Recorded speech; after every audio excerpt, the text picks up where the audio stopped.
প্রিয় দর্শক, আসসালামু আলাইকুম। বিবিসি বাস ইউটিউব চ্যানেলের পক্ষ থেকে আপনাদের সকলকে স্বাগতম। তো আজকে আমি নিয়েছি পুঁইশাক নিয়ে। পুঁইশাক কেন খাবেন এবং পুঁইশাক কেন খাবেন না, সে বিষয়ে বিস্তারিত আলোচনা করার চেষ্টা করব। পুঁইশাক কেবল একটি জনপ্রিয় সবজি নয়, এটি পুষ্টিগুণ এবং ঔষধি গুণে ভরপুর। নিয়মিত পুঁইশাক খেলে শরীর অনেক রোগ থেকে মুক্তি থাকে। পুঁইশাকের ঔষধি গুণাগুণ। পুঁইশাক কোষ্ঠকাঠিন্য দূর করে। পুঁইশাকে প্রচুর পরিমাণে আঁশ থাকে যা হজম প্রক্রিয়া সচল রাখে এবং কোষ্ঠকাঠিন্য দূর করতে সাহায্য করে।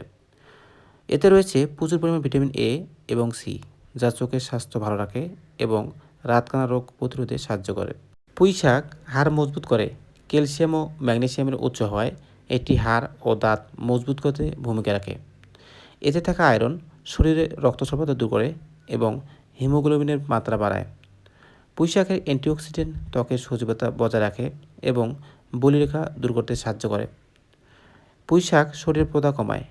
এর বিটা ক্যারোটিন এবং লুকেন শরীরের ভেতরের প্রদাহ কমাতে সাহায্য করে। পুঁইশাকের ব্যবহার। সবজি হিসেবে ব্যবহার।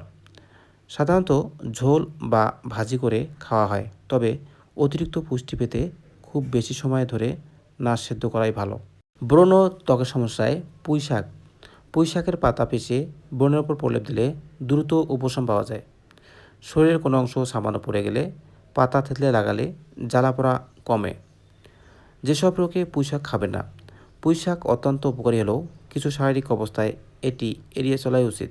কিডনির সমস্যায় পুঁইশাকে প্রচুর পরিমাণে অক্সালেট থাকে। যাদের কিডনিতে পাথর আছে বা কিডনিজনিত জটিলতা রয়েছে, তাদের পুঁইশাক এড়িয়ে চলাই উচিত।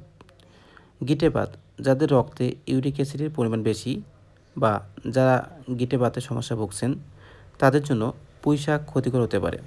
অ্যালার্জির ক্ষেত্রে পুঁইশাক, কারো কারো পুঁইশাক খেলে ত্বকে চুলকানি বা অ্যালার্জি হতে পারে, সেক্ষেত্রে এটি পরিহার করা উচিত। আপনার যদি পুরনো কোনো শারীরিক জটিলতা থাকে, তবে ডায়েটের বড় কোনো পরিবর্তন আনার আগে একজন চিকিৎসকের পরামর্শ নেওয়া সবসময় বুদ্ধিমানের কাজ হবে। তো বন্ধুগণ, এরকম তথ্যমূলক ভিডিও পেতে বিবিসি বাস ইউটিউব চ্যানেলটি সাবস্ক্রাইব করবেন এবং লাইক কমেন্ট শেয়ার করতে ভুলবেন না। তো আজকের মতো এখানে শেষ করতেছি।